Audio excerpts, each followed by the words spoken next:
Hey, I hope everybody's having a great day. It's Ron Newsbaum, founder of BuilderComs. And today, real quick, we're going to go over how to move a project around or how to delete a project. So when you go in to any of these projects, you notice right up here in this right-hand corner, update status. You can move it anywhere. You can cancel it. You can complete it. You can keep it current. You can move it into requested.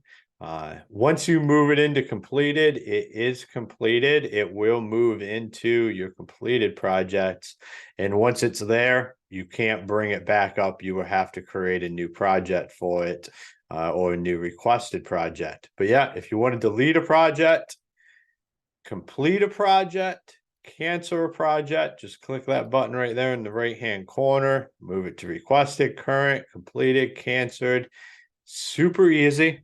If you guys have any questions, feel free to reach out to us, team@buildercoms.com, as well as go to buildercoms.com and fill out our contact form. We're always here to help. It's what we want to do. If you have any questions, do not hesitate to reach out to us, comment on our videos. We are here to help.